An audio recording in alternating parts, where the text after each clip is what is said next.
Thank you all for being here. Welcome to our February reading of The Interlude. Why not? I am Rachel Coots. And I'm Courtney Sexton. You can move it. I know. It moves like this. Thanks. I was telling for other readers. I was like, I know, right? We are co-founders of The Interlude, and we've been doing this thing for going on 11 years now. It'll be 11 years in April. Thank you. Nice. For those of you, can I just get a show of hands? Who's never been to an Interlude event before in their lives? Whoa, okay. Thank you for coming. For those of you who have never been here before, the reading goes like this. We have a featured reader who is here and has recently published a book, and he's going to read for about 10 minutes. Then we have 9 up-and-coming writers reading in poetry, fiction, and nonfiction, because we like to represent all the genres. And we like to represent writers of all different backgrounds and experience levels. So we bring them all together and have them all read on the same stage and then commune with each other during the breaks. Yeah. We're also big fans of shameless self-promotion. So if you are reading tonight, please feel free to tell people about your recent book or article or your website or the blog that you started. We want to hear about it. Yeah, we do. Anything else? Yeah. I just want to take a second. This is a lovely, wonderful, celebratory environment.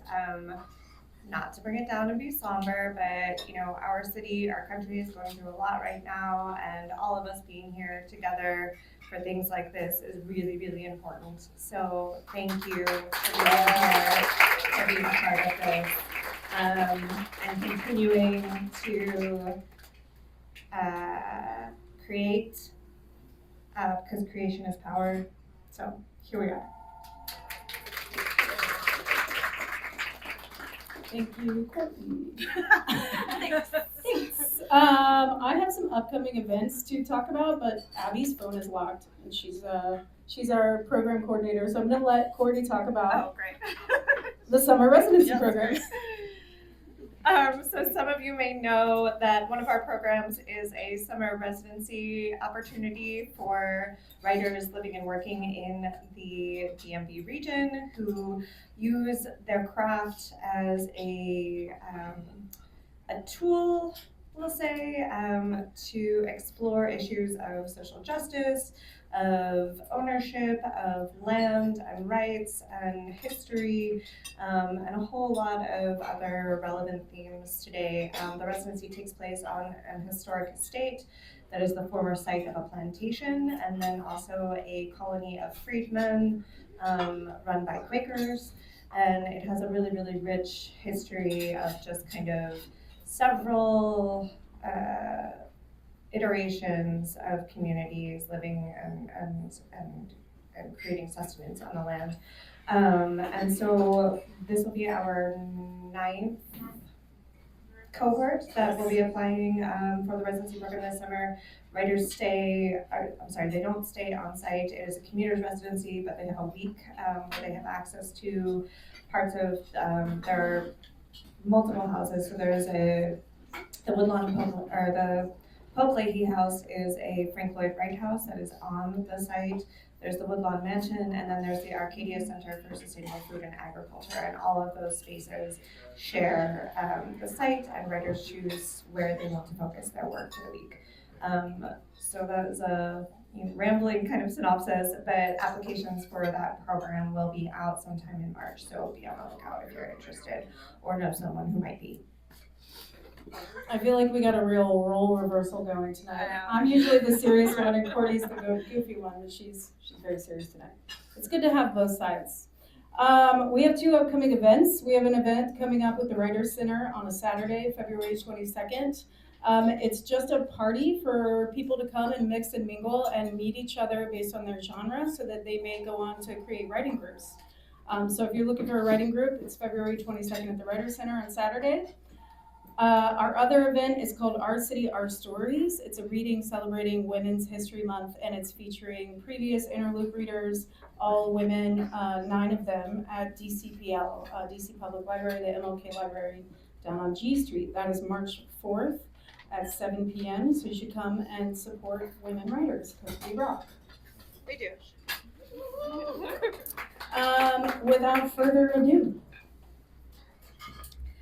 We are very excited this evening to welcome back J.M. Tyree, who is the co-author of the fiction collection Our Secret Life in the Movies, and BFI Film Classics The Big Lebowski.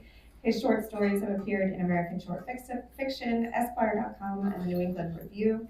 His most recent book is the, how do we say this, Cine Novella? Is that right? Sounds really All right, good. that sounds good. The Haunted Screen.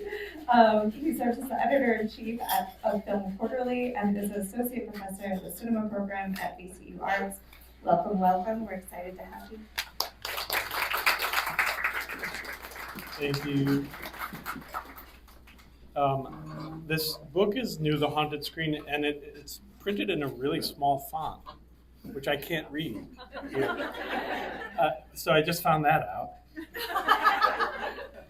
But I want to thank you all for coming. Such a cold night. Thanks to Rachel, thanks to Courtney, the Interloop for this great series. I cannot wait to hear the other readers. I've met a few of you all, and that was great. I'm really excited about that. Oh, yeah. Oh, thank you. Wow, so much better. Yeah, my name is Josh. I write about movies. I felt like maybe we could use a laugh. Yeah. I could use a laugh. So thank you for indulging me. Have you ever seen a film called Star Wars? No. Do you know that movie? This is my in-depth analysis of one of the scenes. I'm a film prof, so imagine me in the classroom. This is called On the Implausibility of the Death Star's Trash Compactor.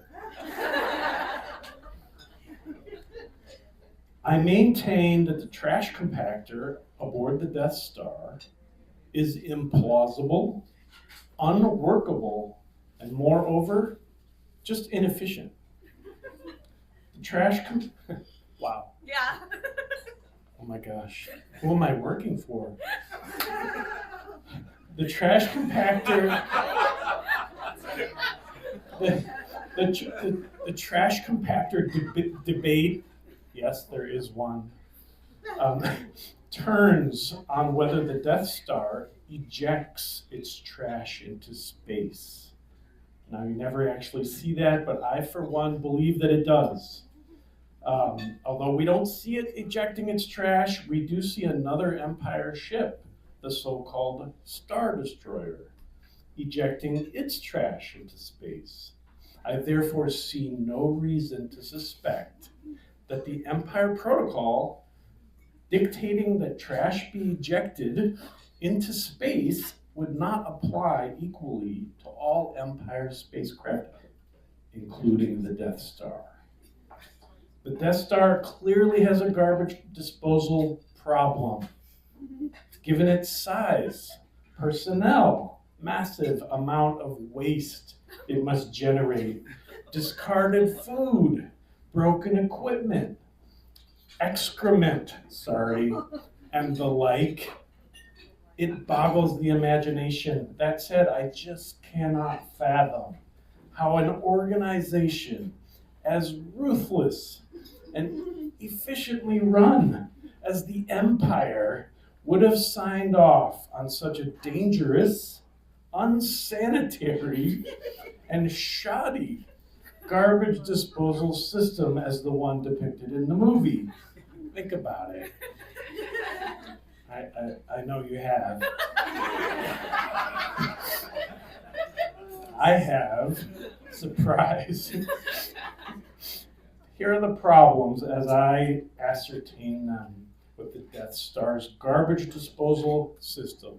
1, ignoring the problem and question of how Princess Leia could possibly know where the trash compactor is, or that the vent that she blasts open leads to a good hiding place for the rescue crew. Why are there vents leading down there at all?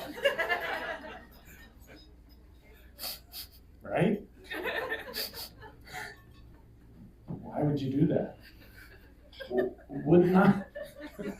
Would not vents leading into any garbage disposal system allow the, and I apologize during mealtime, the fetid smell, rotting garbage, spores, molds, etc. to seep up into the rest of the Death Star?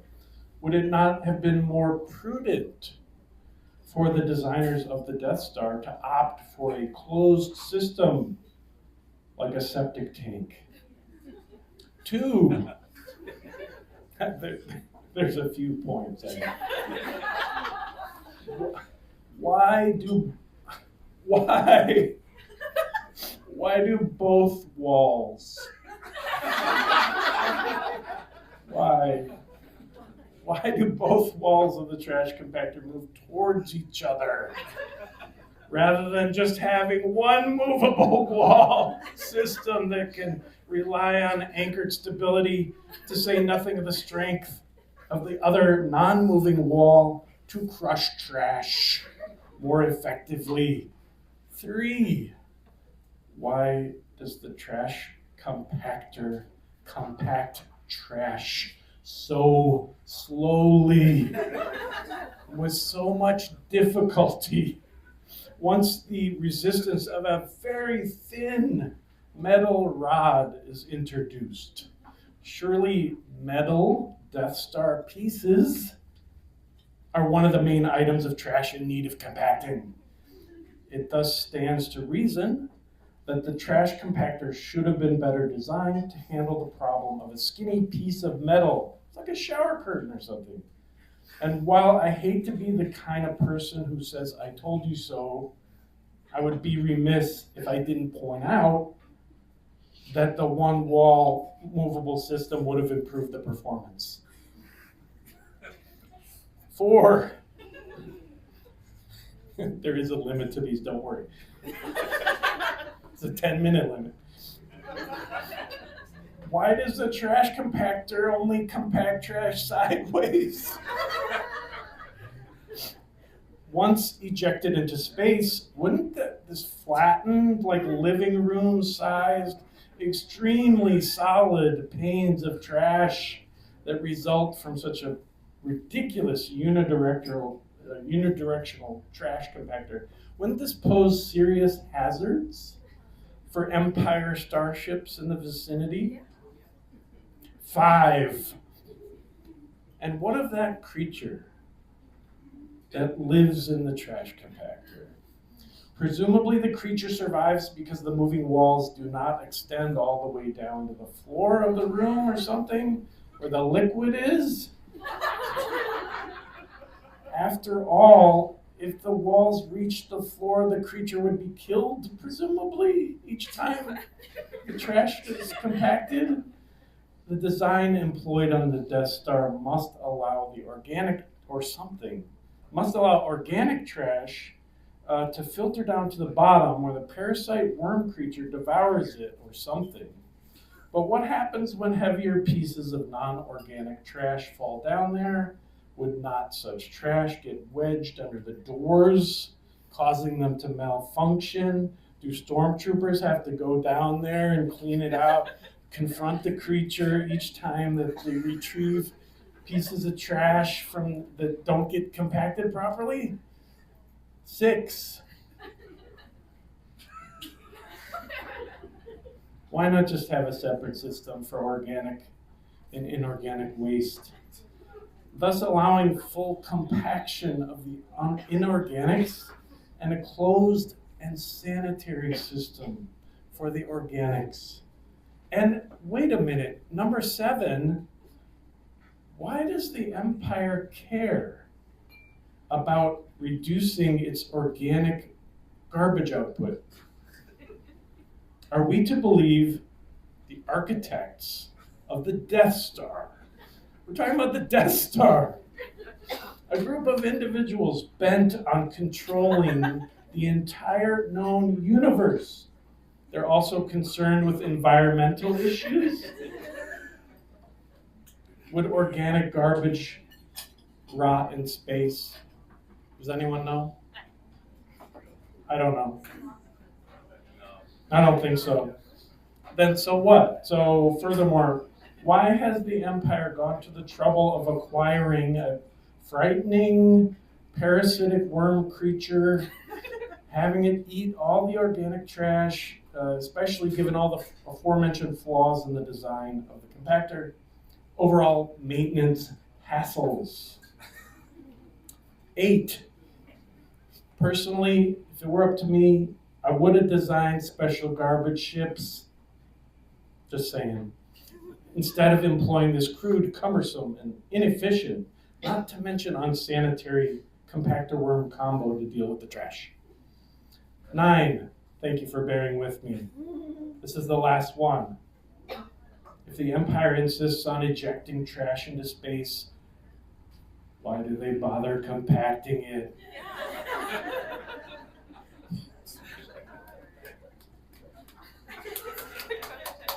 Space is infinite.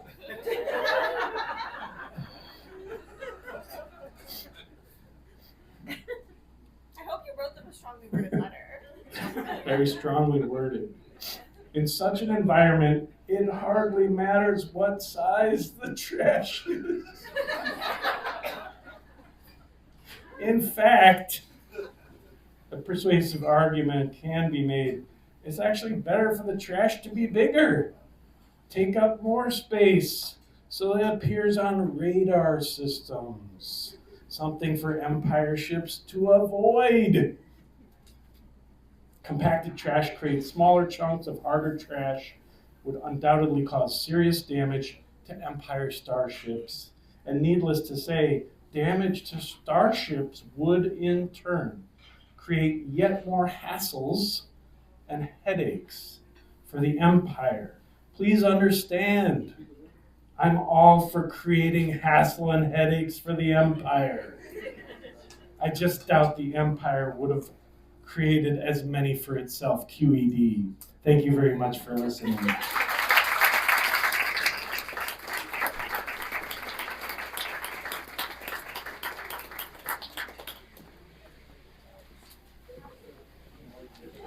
Thank you, Josh. Remind me, your book is called? Josh's book is called The Haunted Screen, a novella. So get that on bookshop.org. Cinema. For your finer booksellers. We kicked up a little bit. All right. Next, we have a reader nonfiction. I just want to remind readers to stick to your 5-minute limit because Courtney's sitting close tonight. Yeah. And she coughs aggressively. And she will cough you off the stage if you go over. Okay. Coming up next, nonfiction, Dara Baldwin.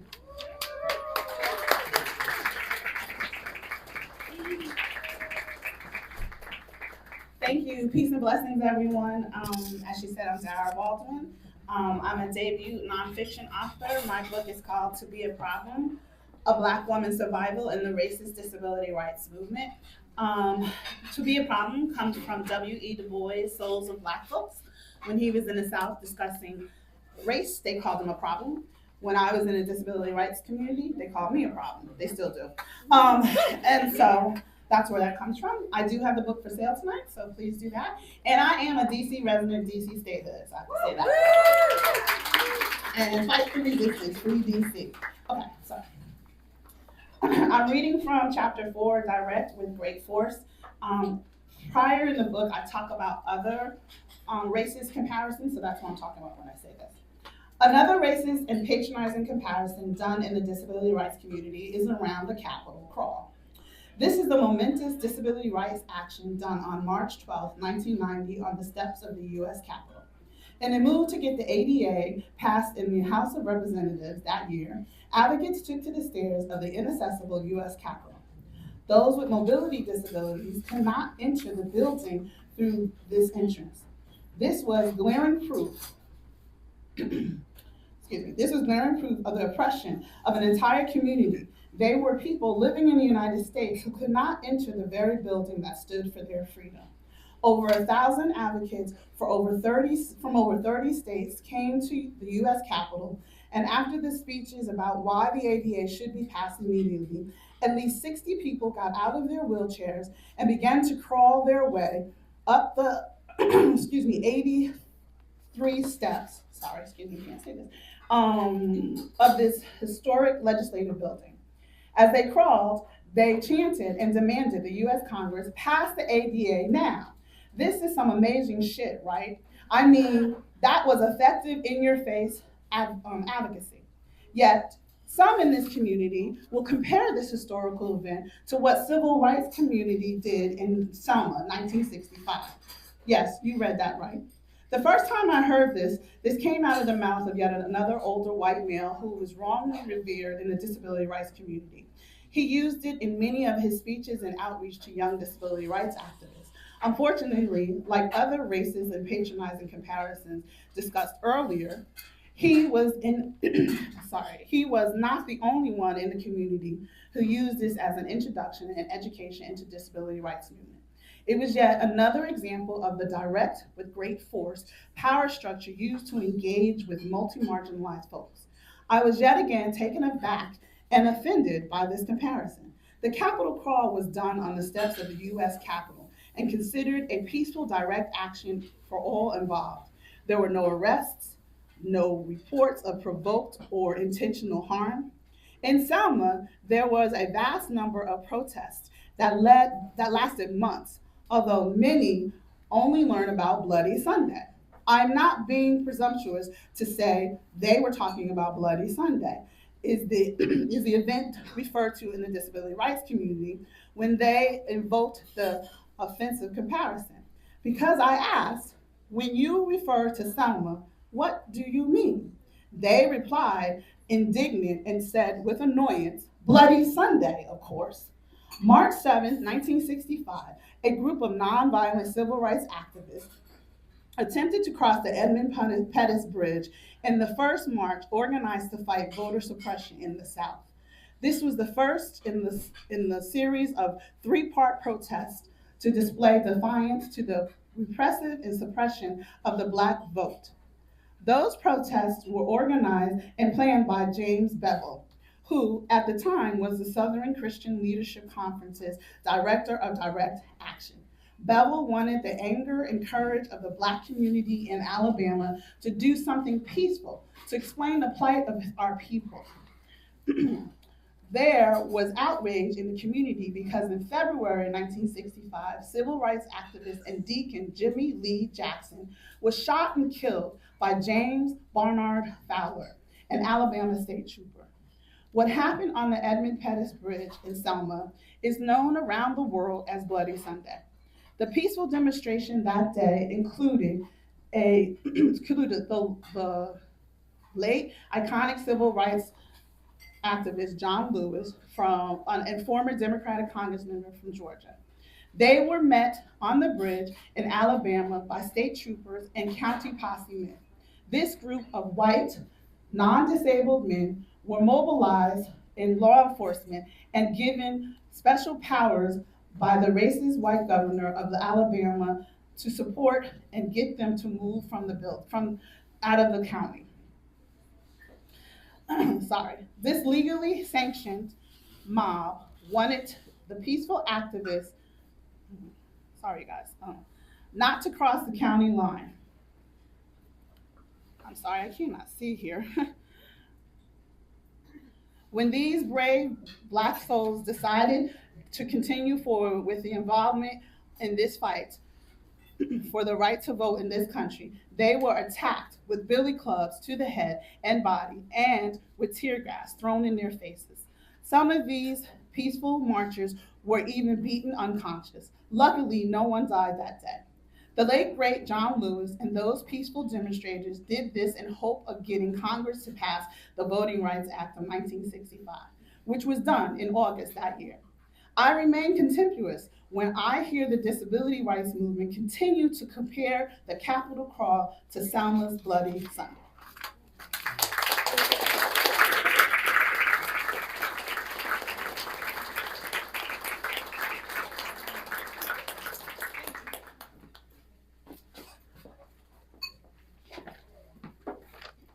All right, next in poetry, Rick Pieto.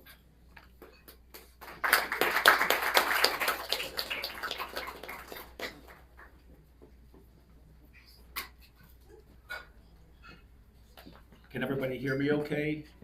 Okay, good.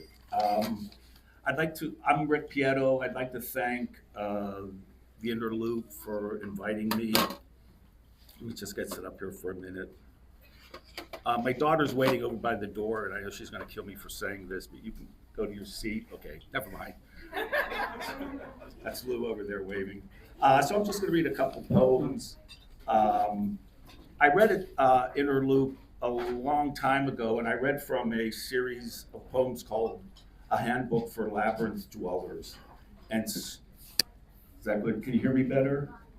Okay, I'm kind of loud, so I'm afraid that I'm gonna start. So I thought I'd read another section from A Handbook of Labyrinth Dwellers, which is a series of poems. It's a whole long poem, it has sections, and it's about, it's a handbook for labyrinth dwellers. We're living in a labyrinth. And this one is about the seasonal cycles in the labyrinth and how much they remind the labyrinth dwellers of death. Section 2, Handbook for Labyrinth Dwellers. There's so much green in the labyrinth, fading into brown, as if the green appeared to remind us that we were both born to fade. All the green comes out of thick air, sunshine, and rainy days that make the gutters overflow and worms appear. The dirt grimaces and grins to push up stalks and pull down roots. Birth in the labyrinth is always an act of forcing something into a place that is different and unfriendly. This lush green needs so much to be itself. Green is the color of light remembering its way into another world. The next one is about letters and how we use letters and alphabets. So it also could kind of relate to the whole pronoun debate. I'm all for pronouns. I know that's what we need is a white guy talking about pronouns. But the one that I think about the most is the pronoun I, which I think is the trickiest because it kind of fools us into thinking that there's this stable, coherent thing behind the word I, but there's really not. It's just created out of the word I. This poem is called Scrawl.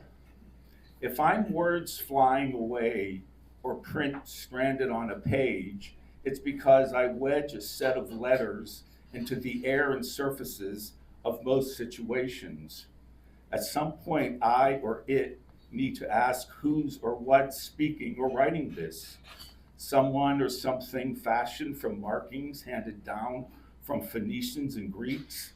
All the consonants and vowels I'm slated to appear mid-sentence in. Okay, I feel it now. Your voice creates a sphere around me, and I'm these sentences for your eyes' alphabetic silence to pass over with, to take me someone else. Let me just take a drink. I'm pulling a Marco Rubio here, giving the the rebuttal or whatever. Sorry. What? Little Marco. Yeah, really. I'm gonna put this here. See. Okay, this is my last poem, and actually I'll dedicate it to you because it's based on film. It's a kind of film noir version of Wizard of Oz. What? Oh, I'm sorry. I'll dedicate to everybody.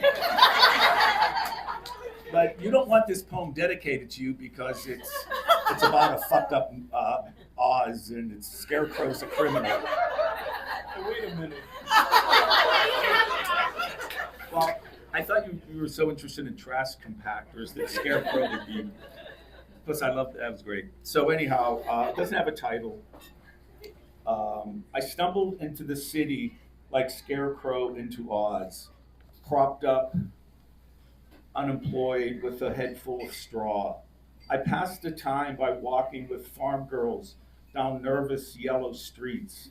I rifled through their baskets for cash and petted their small dogs, argued with their finicky friends. We stayed in cheap rooms with punched-in drywall and stains on the carpet. I memorized the black rain and the roads filled with fire.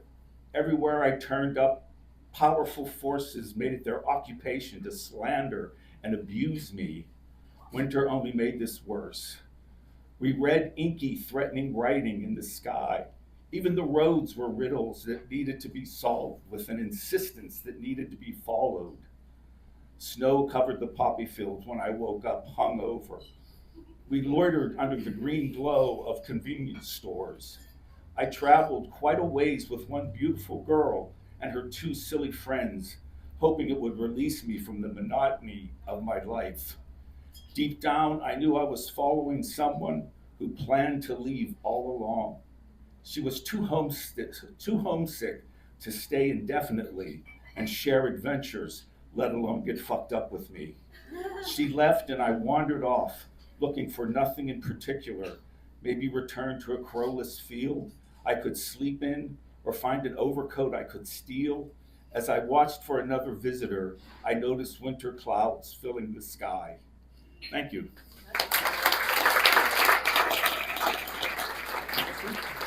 Thank you.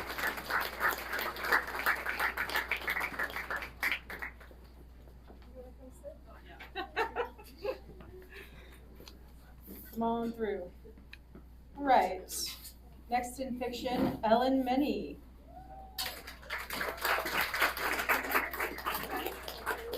You got it. Hi, everybody. Can everybody hear me? All right, I'm used to projecting. My name's Meny. I'm a writer and television host living in DC. I'm going to read some flash fiction I have written. Content warning, this does allude to sexual assault, so I do want to give you all that before I begin.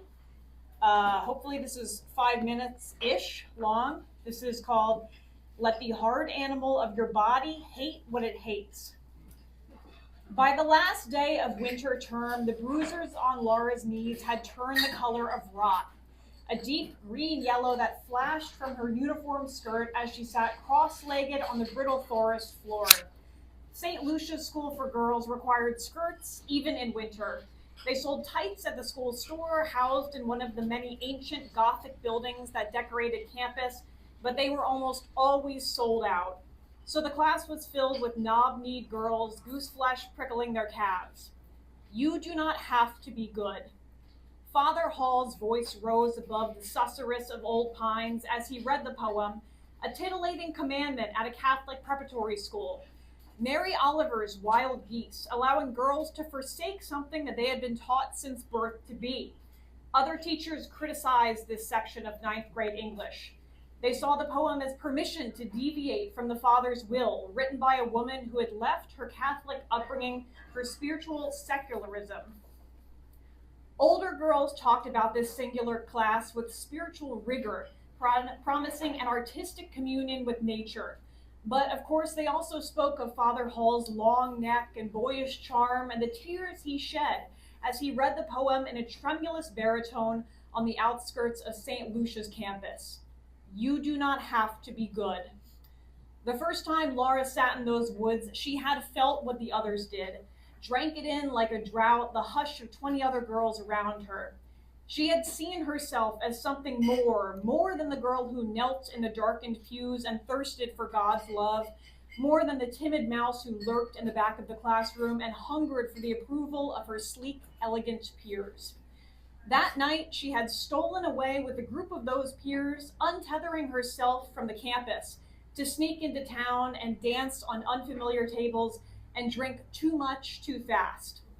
But now it was Laura's second time hearing Mary Oliver in the campus woods after an interrupted term and failed exams and a generous offer from the headmaster that allowed her to repeat 9th grade. Like a ruined shirt, the experience had lost all of its color. There was a buzzing in her ears that made it hard to hear Father Hall, and whenever she swallowed, it felt like there was a barb in her throat. She tucked a hand into her cardigan to rub the pocket knife her father had given her years ago, a balm for her agitated nerves. The lawnmowers were out roving across campus. Their mechanical roar was so loud that Father Hall had to pitch his voice up as he read, "Tell me about despair yours."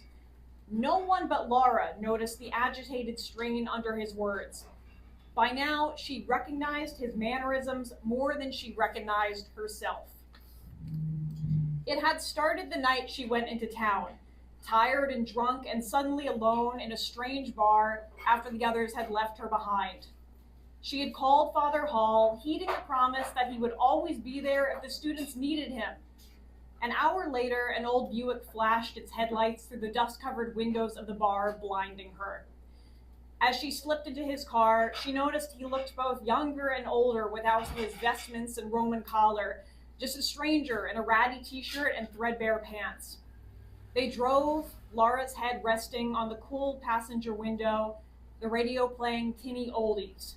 She felt, more than saw, his cold hand caress her knee. "You're so good," he told Laura, time and time again, when she sat frozen, when she didn't tell, when she couldn't say no, when he settled into her life like a cancer settles between flesh and bone. The mowers had died down. A sharp wind threaded through the trees. As the last words of wild geese flowed through Laura like cold water, a reverent silence fell over the clearing. Finally, she felt something akin to the promised revelation of this class once again. As he finished, Father Hall's eyes found Laura's flat as a wolf's. There was a message from him on her phone awaiting her response, a command disguised as an invitation to seek him out in those woods later that night after the school dismissed for winter break.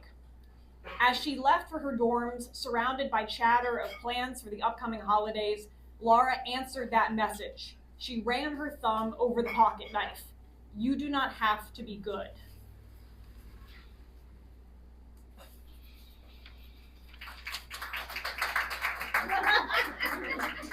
We're not finished yet. Years later, Laura cast off her faith like an old coat. She sought out God or something like him in other things, in caviar on a pearl spoon and warm fingers on the back of her neck, in a blackwork tattoo of migratory birds on her sleek shoulder blade. A waste, her mother said before she died of liver failure, of 12 years of Catholic school. Laura came closest to finding God on rare winter nights in thickets of pine trees and sloping trails. She would slow her footsteps and then pause, as if she heard something, like a sound lost in time. The wet slice of a blade against flesh, the last gasp of a no longer living thing, the thump of a shovel struggling into hard winter earth, a scream from her own throat like a wild bird's call as she announced her place in the family of things. Thank you.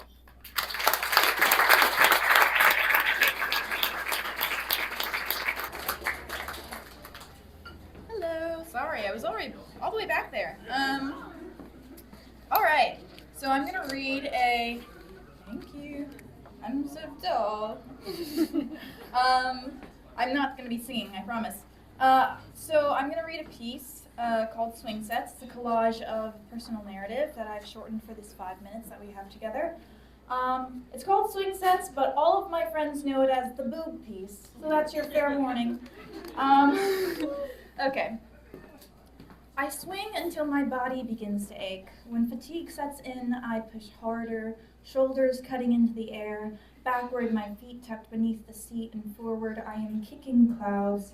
I tighten my stomach and rip my knees from one another. I refuse the warm sting that heats my hips, the yell of my thighs, the pull of my chest, the singe of my muscles. This womanhood antagonizes me. It makes me feel as if I belong back on the grass watching children dip their sneakers into baby blue skies. On swing sets, I remember innocence. On swing sets, I think of my body. When I was a toddler, a Little Mermaid-style tea set accompanied me in the shower. My mom has photos of the aquatic tea party taken with a digital camera. I served my soggy Barbies and Meny. The images are perfectly done because with a big smile and wet bangs that stuck to my forehead, I held a pink iridescent teapot in front of my crotch, and my other arm hovered over my chest. Just how long have I known that my body was meant to be censored? Kate Winslet is secluded in her cabin in candlelight, her gleaming skin revealed from beneath a navy cloak, the heart of the ocean around her neck, her full and porcelain breasts off-centered on the screen. My eyes trace the soft wave of her stomach and dips of her hips, her beauty so warm I wondered if the heat of the screen might be enough to know what she must feel like. I buried my eyes in my mother's bosom. I clutched my preteen curiosity in the firm clasp of my palm. My mother says, "It's okay, baby. They're just like mommies." They were absolutely not just like mommies. Still, Kate Winslet had betrayed me. Had betrayed women, I thought. Why would she do this to us, to me? Expose her bare chest on my family TV, reveal what was supposed to be hidden, what no one was supposed to see. Before the appearance of my boobs, my cuppable boobs, I have pictures of me trying on my sister's bra beneath a navy blue tank top. I flaunt my chest, then slowly I pull tissue paper out from one cup in a clown-like display to blow my nose. The next series of pictures is me with my sister's black bra wrapped around my head, bug-eyed. At the age of 12, Victoria's Secret diagnosed me with double Ds. There was no way I had double Ds. The oversizing of breasts is Victoria's Secret's real secret, a marketing ploy. Still, my boobs seem to fit into those cushy cups. But the shirt I came in with no longer fit me. It struggled to slide back onto my body, making my breaths shallow. I relished the moment I blundered with the class to ride home braless one last time.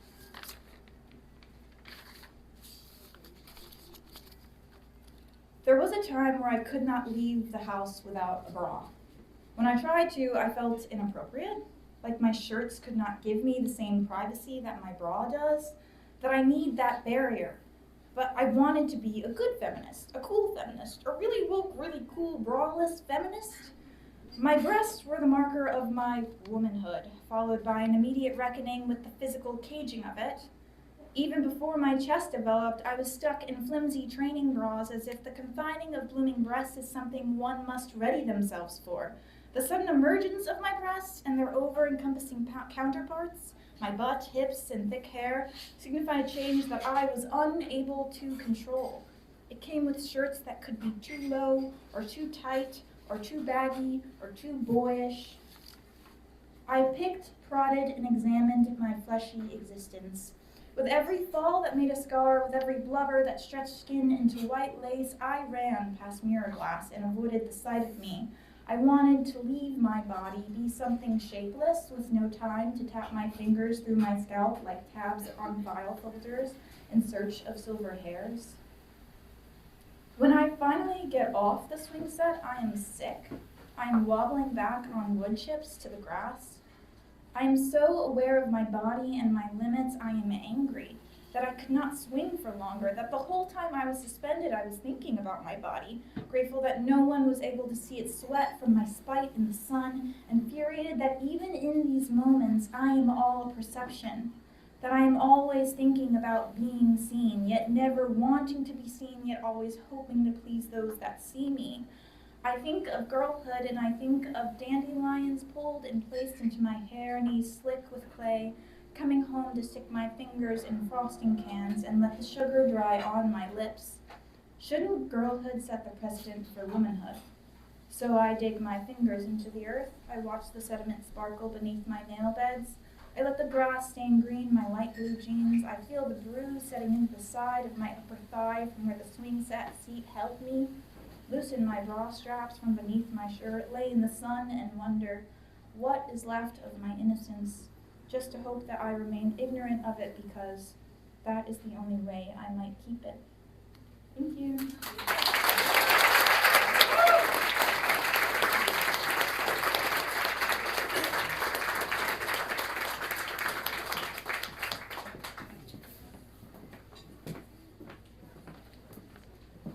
Next in poetry, Alyson Weinberg.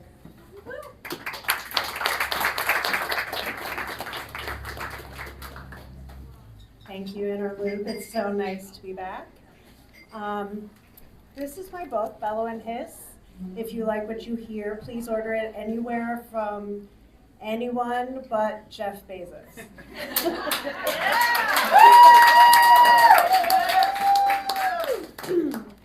I have some new poems to read today, and I don't know, I've been in a contemplative mood. I don't know if any of you are feeling that way, just thinking about stuff. These two poems share some themes about nostalgia and family, and I guess you can't go home again, but you can visit from time to time. Quang Ming by me. I was just reading, this was just published yesterday, and it says Quang Ming by Alyson Weinberg, so I almost just read that as the title. So anyway, it's just called Quang Ming, and it's in One Art Poetry. Quang Ming. My brother came to take our father's car, shaky with Parkinson's and 80. Dad had rear-ended a Honda while texting. No one was injured, but there was some light denting. Brandywine's senior living has a water lily koi pond. It was their 60th wedding anniversary. Cane tucked under one arm, Dad sprinted around the lobby. Mom trailed pokily. We ordered Chinese, a Proustian return to our favorite takeout place in Wantagh.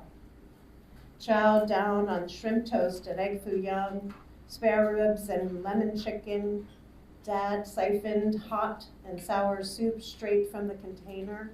Allie, remember when you burned your hand on the poo-poo platter? Actually, it was nice. This anniversary dinner, the first in years the four of us ate together.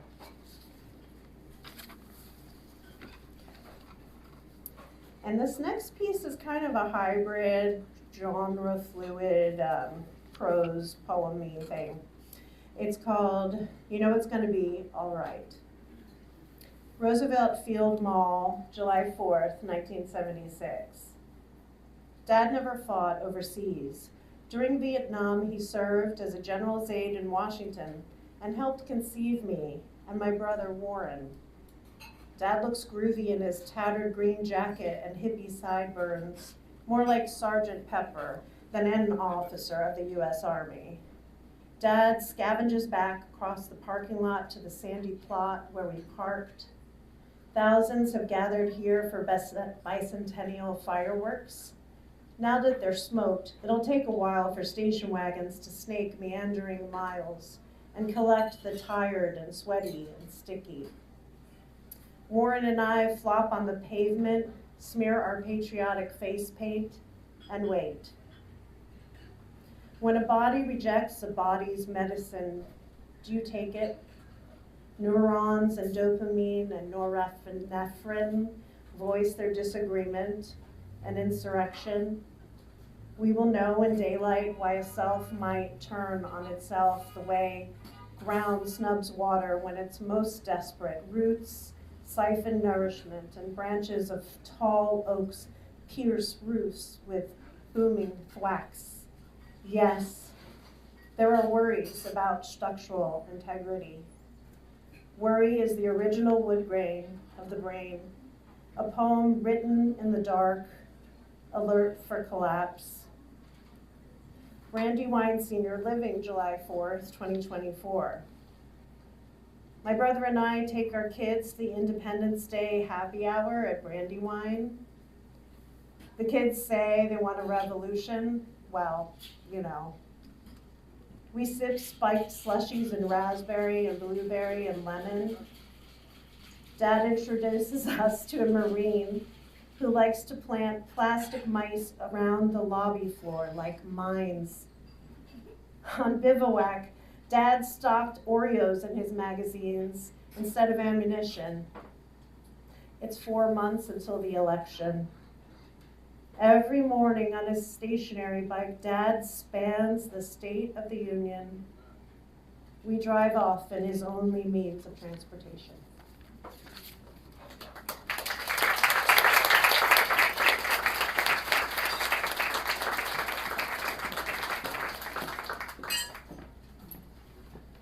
Next in fiction, Stanley Stocker.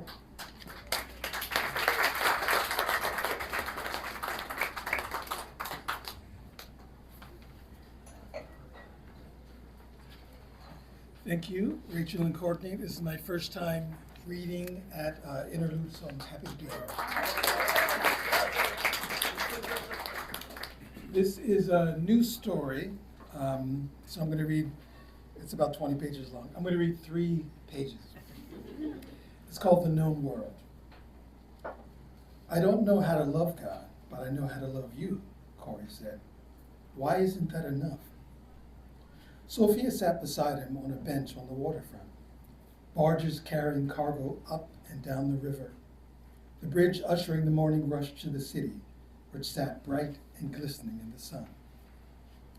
They had been dating for 6 months, 6 months of walking down narrow streets of the city in search of little restaurants owned by Greeks or Japanese or Indians. The waiters had come to recognize them, and sensing the thing that was growing between them, often allowed them to linger long after they had finished their meals. On one of their early dates, Sophia asked him what he thought about God. She had spoken softly, cautiously. Corey had understood what was at stake as soon as she asked the question, for he had already decided to love her. After a long pause, he had spoken of God the way one might speak of a childhood friendship that had been lost in the fog of young adulthood. Afterwards, they sat in silence. Is that a deal breaker? Corey said, wondering if it would be the last of their meals together. Sophia suggested that they revisit the question in 6 months, and in the meantime, they would share the joys and travails of their budding careers. He is an accountant in a small firm. She is a master's in art history. There were visits to museums and more dinners in tiny restaurants on wood-blown streets, and calls late into the night that left them exhausted but exhilarated.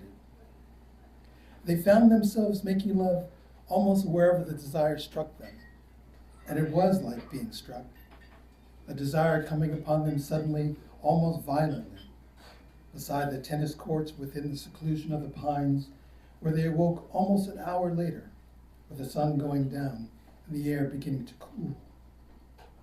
Or on the rooftop of his apartment building, where they had gone to picnic while watching the lights of the city.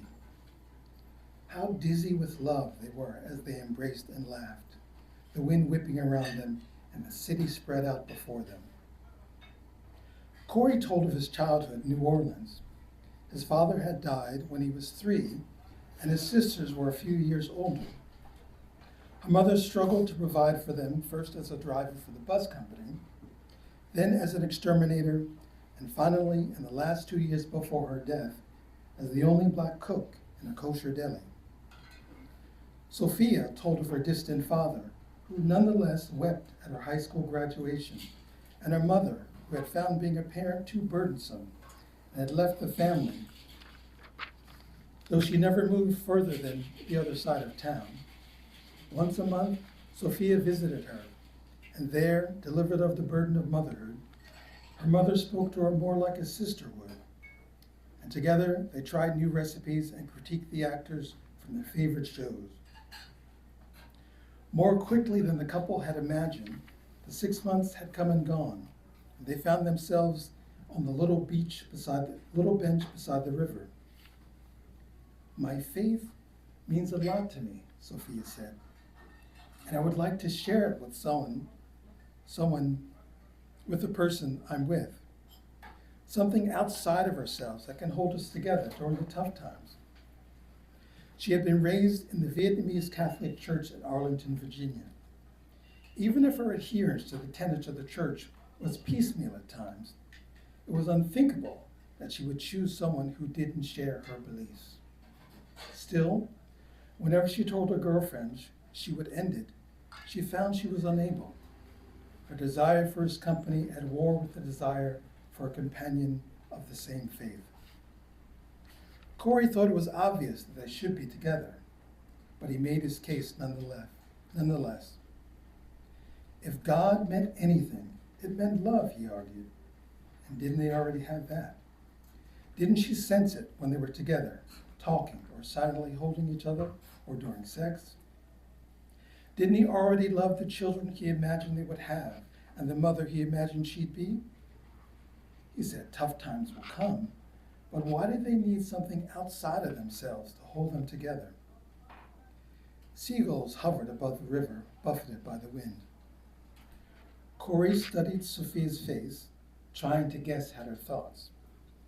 Her eyes were on the river and the movements of the ships. I'm sorry, Sophia said. In the weeks that followed, Corey tried to forget her. He buried himself in his work, but it was like holding his breath underwater. Whenever he came up for air, there she was, filling him up again.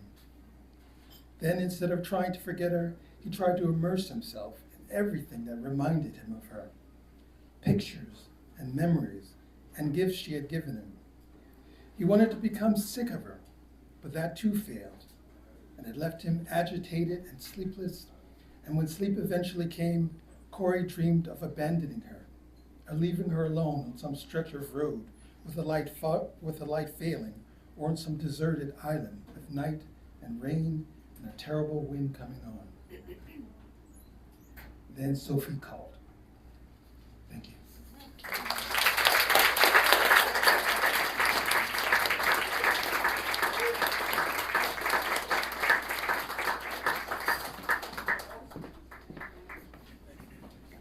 Next in nonfiction, Drew Sullivan.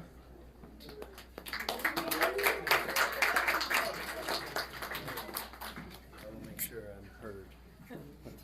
Mic on. All right. Hey, everybody. Raise your hand if you can hear me in the back, because I will try not to read fast. My name's Drew. Nice to be with you all.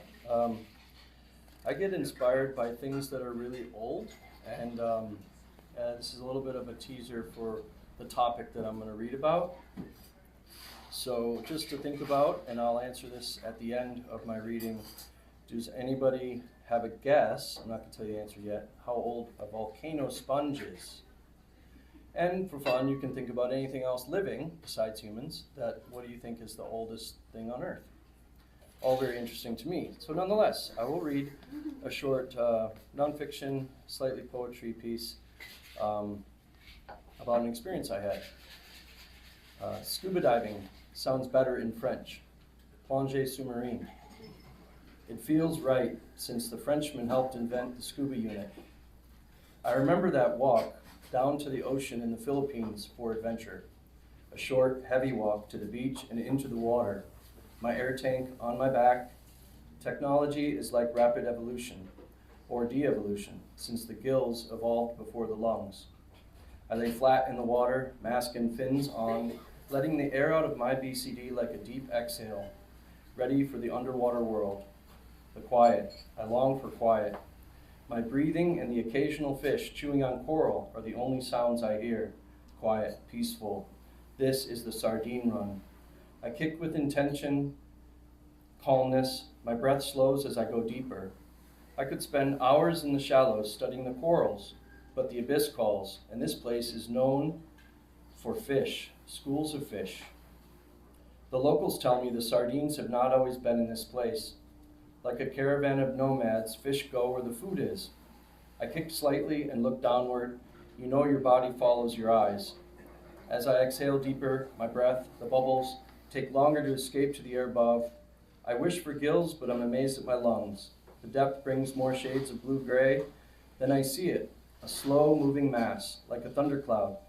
Eyes widen, my brain catches up to my surroundings. The massive cloud starts to move faster. Swimming beneath the thundercloud now, darkness envelops me. Sleek silver speed. Hundreds of alert eyes seemingly asking me the question, am I a threat? I'm attracted to directness like that. The light catch scales in the deep blue-gray perimeter. My eyes tell my brain to catch up again. I see that it's a jack. Its forked tail and body built for bursts of speed, waiting for its moment to strike the thundercloud. I keep swimming, looking up into the dark glistening school of fish, blocking out the sun. A sardine eclipse, amazed. Then it happens. The jack and sardines begin to dance. The dance of survival. As the jack plunges in and out, silver fireworks shoot out in all directions.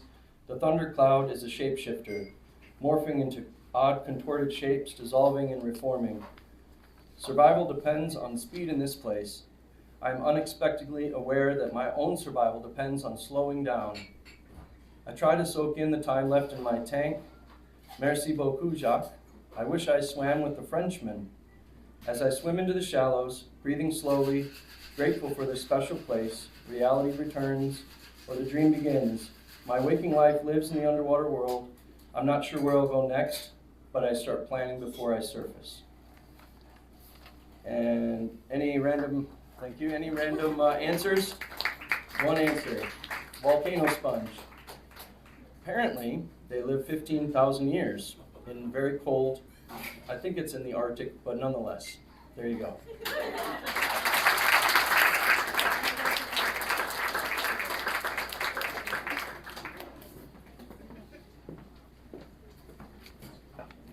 Next in poetry, Lesley Younge.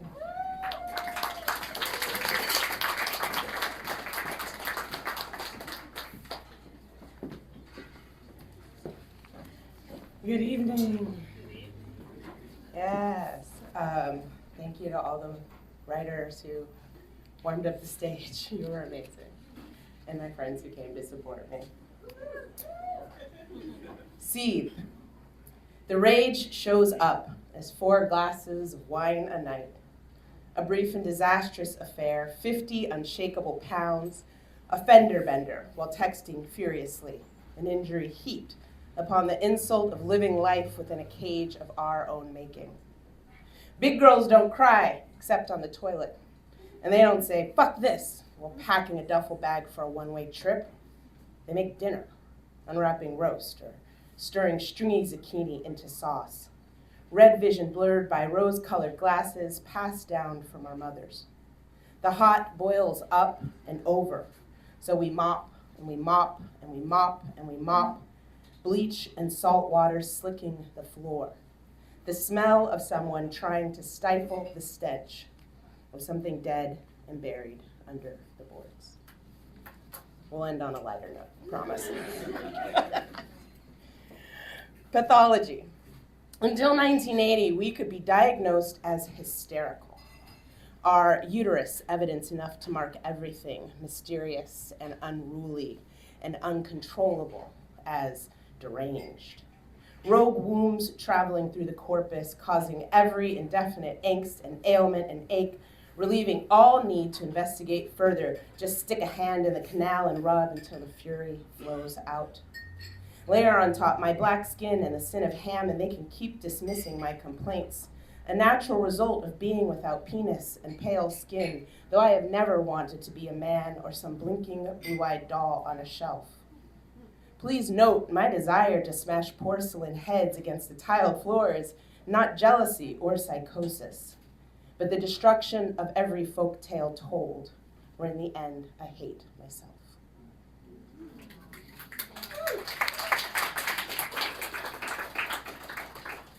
This next one is an ekphrastic poem for Josephine Baker.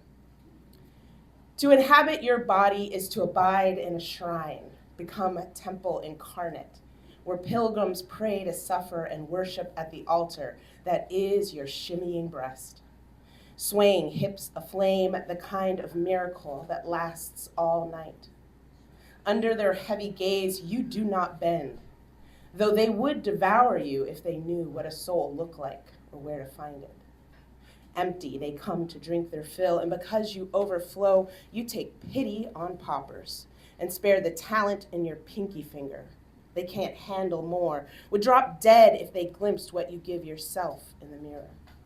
Every shake a quake in their groin, leg a spindle, winding their hearts around your thighs, the lighting in your gaze electric, their applause a thunder at which you roar back, and it sounds to them like laughter.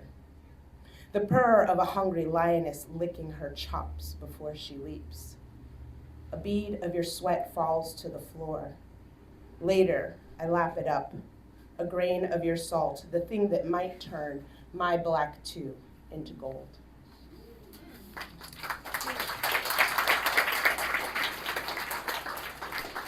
And I mostly write for children. I have 2 books, a picture book called A Train Allen and a YA verse novel remix of Olata Equiano's autobiography called Near My Freedom. So I'm really proud to have a poem in the latest issue of Poetry, January, February.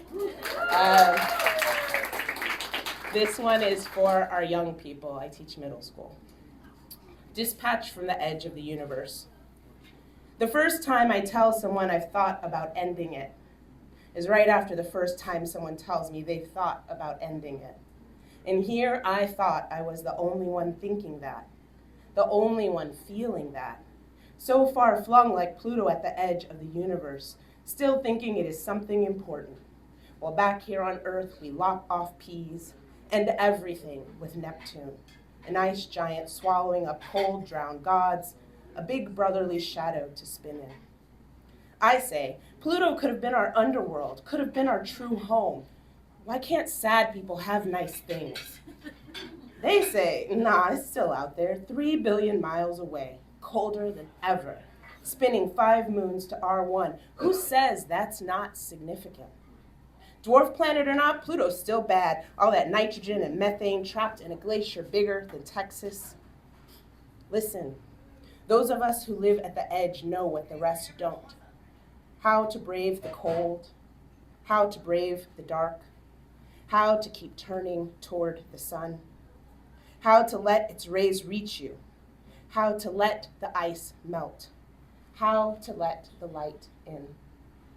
The first time I tell someone I've thought about ending it is right after the first time someone tells me they've thought about ending it. And here we are, suddenly feeling hopeful. Thank you.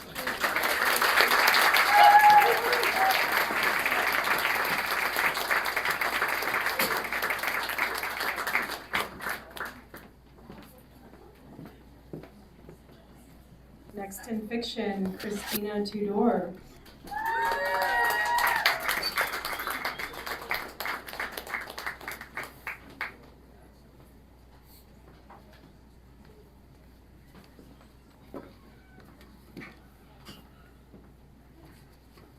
Hi, this is my first ever reading in front of you. So super exciting. And I'm gonna read 3 pieces of flash fiction. And let me know in the back if you can hear me. Great. All right. Fertilizer is 1997 at Home Depot. My wife and I decide I have the stronger stomach for pregnancy. She's always a little bit queasy. It would be like being on a nonstop zero-gravity ride, she said.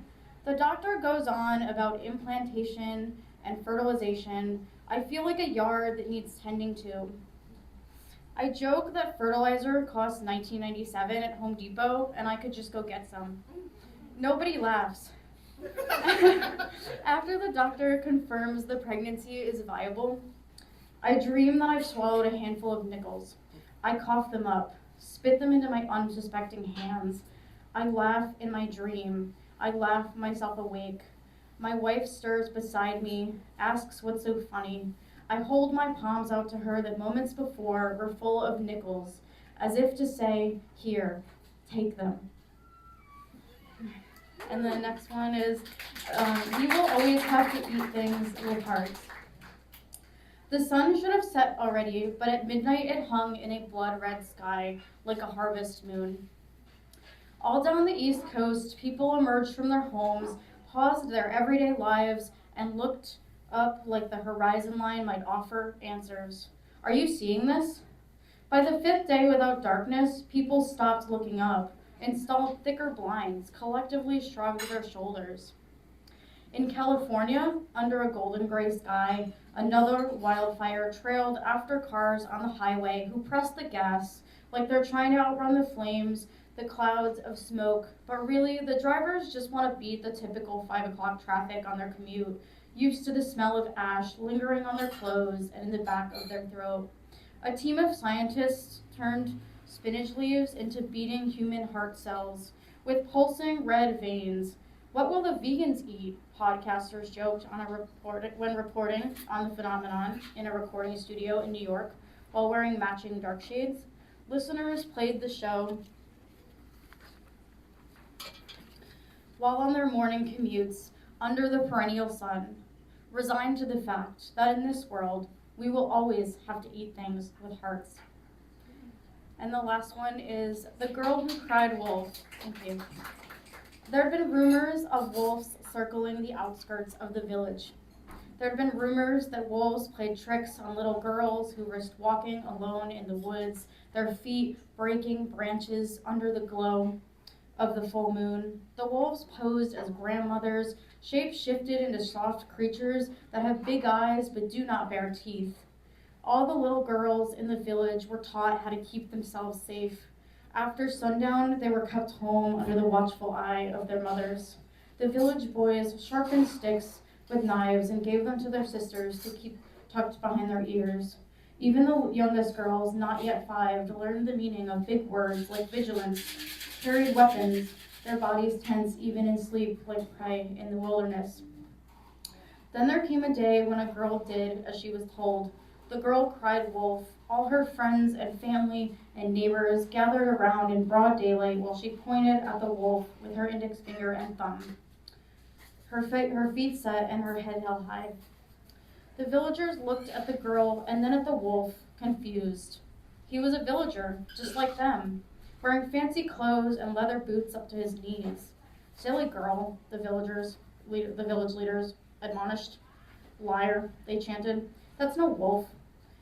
Her mother moved to usher her back inside the house. Her brother wanted to know why she wasn't carrying around a knife tucked inside her boot.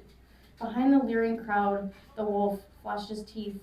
The girl who cried wolf remembered what she was told. When you meet a wolf in the woods, you always look it in the eye.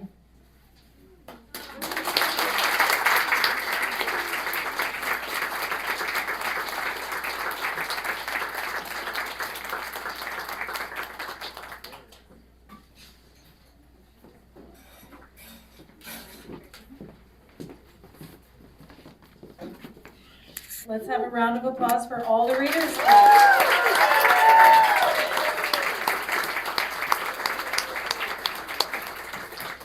Thank you again, Josh, for kicking off the evening. Everyone, again, if you have works to share, books to sell, anything, please tell people about it. Sing it loud and wide. That's why we're here. It's very exciting. Yeah, thank you again for sharing this evening with us. Rachel has a few more things to say, but I just want to personally say this really was a highlight of the past week, so thank you. Just a quick note, our next monthly reading is March 18th. It's at Sunny's Pizza on Georgia Avenue. That's featuring Andy Shalal.